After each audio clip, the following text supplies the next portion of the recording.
La Silicon Valley au cœur de l'InsurTech. Pourquoi j'ai choisi d'intituler ainsi ce nouvel épisode de podcast? Cela fait écho à un récent rapport publié par CB Insights. Comme chaque trimestre, l'Institut de recherche spécialisé dans la technologie et les startups dévoilait des chiffres et tendances sur l'innovation à l'œuvre dans l'assurance. Et parmi les quelques graphiques disponibles gratuitement sur son site internet, l'un d'eux a attiré mon attention. Il portait justement sur la proportion des levées de fonds annoncées dans la Silicon Valley en pourcentage de tous les tours de financement annoncés sur le trimestre, à 22%. Ce chiffre est le deuxième plus important niveau depuis 10 ans. La Silicon Valley étant le berceau de l'innovation et des startups, toute industrie confondue, je me demandais alors si ce chiffre, dans l'InsurTech, sonnait le départ d'une nouvelle vague d'innovation dans l'assurance, partant du principe que toute tendance observée de l'autre côté de l'Atlantique finissait toujours par arriver en Europe avec quelques mois ou années de décalage. D'autant plus que cet écosystème américain avait à l'inverse été à l'initiative d'une vague de méfiance, pour ne pas dire de désillusion, il y a 18 à 24 mois, notamment à la suite de la baisse des cours de bourse de quelques InsurTech cotés comme Hypo, Root ou encore Lemonade. Voir cet écosystème de nouveau particulièrement actif peut donc être perçu comme une lueur d'espoir. Cela intervient d'ailleurs à un moment où l'écosystème européen est également dynamique.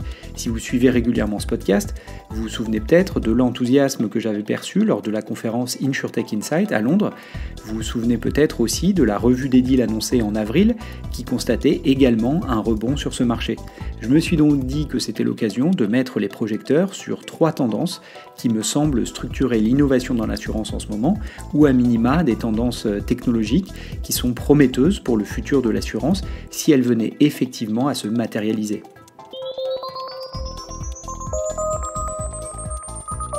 La première tendance est évidemment l'IA dans l'assurance. Forcément, il s'agit là de la tendance technologique du moment, toute industrie confondue. C'est également le cas dans l'assurance, avec près de la moitié de toutes les levées de fonds annoncées depuis le début de l'année réalisées par des startups utilisant l'IA au cœur de leur proposition de valeur. Cette tendance technologique est évidente dans notre industrie également. Et à mesure que le temps avance, 2 catégories de startups se dessinent dans ce domaine.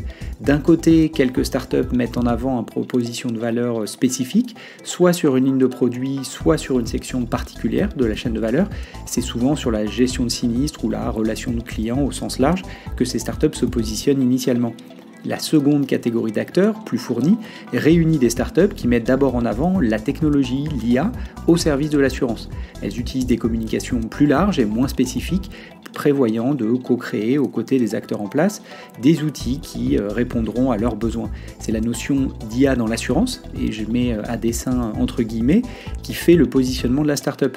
Vous le sentez probablement dans mes propos, je suis évidemment très curieux de voir comment va évoluer cette seconde catégorie, car on constate que ces startups parviennent à lever des tours de financement parfois très significatifs pour des jeunes pousses. On constate également que certaines parviennent très rapidement à signer des phases de pilote avec des grands groupes, probablement car elles offrent une flexibilité importante dans leur démarche. Reste donc à voir si elles parviendront à développer ainsi des produits qui seront alors réplicables d'un client à l'autre pour justifier l'approche VC qui est la leur.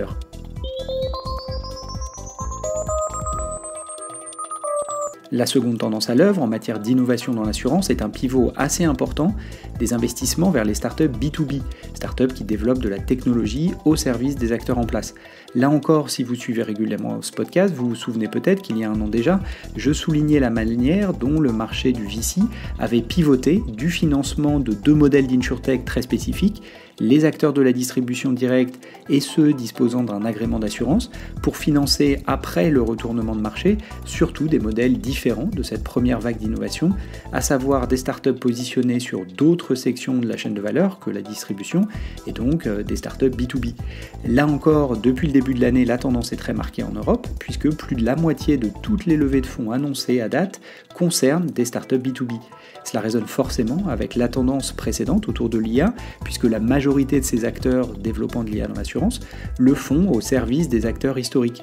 Mais au-delà, ces startups B2B couvrent toute la chaîne de valeur de l'assurance, de la partie produit à la partie gestion de sinistre, en couvrant la souscription et la distribution. C'est donc bien un signe de maturité de l'écosystème et une nouvelle phase qui s'ouvre quand on se souvient que la plupart des startups de l'InsurTech 1.0 s'attaquaient uniquement à la distribution d'assurance. À voir donc comment cette tendance se confirme ou pas dans les prochains mois, alors que certains investisseurs généralistes se demandent s'il y a autant de problèmes à résoudre dans l'assurance que d'InsurTech B2B qui tapent à leur porte.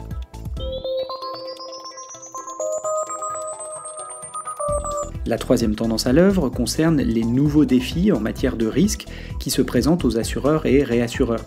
Sous la notion de risques émergents ou nouveaux risques, ces enjeux ballottent les acteurs historiques et j'ai en tête les résultats financiers de nombreux acteurs en France. En 2023, les revenus étaient en hausse, mais les résultats en baisse à cause des dommages climatiques importants. En 2024, pour les mêmes acteurs, les revenus étaient en hausse et les résultats également en l'absence de dommages climatiques importants.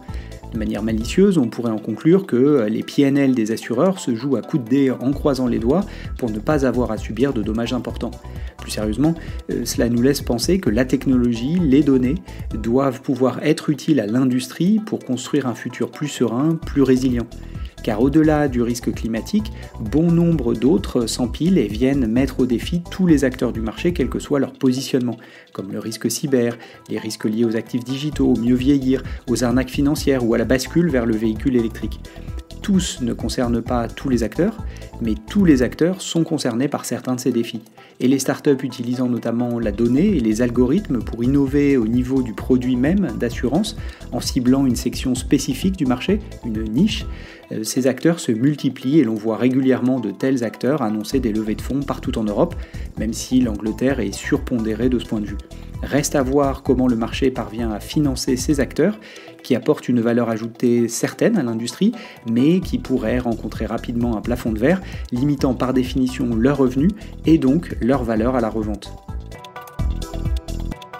Pour aller plus loin, je vous propose de réécouter un précédent épisode du podcast dans lequel je détaillais justement les levées de fonds annoncées en avril en Europe, soulignant la bonne dynamique de l'écosystème qui semblait rebondir nettement.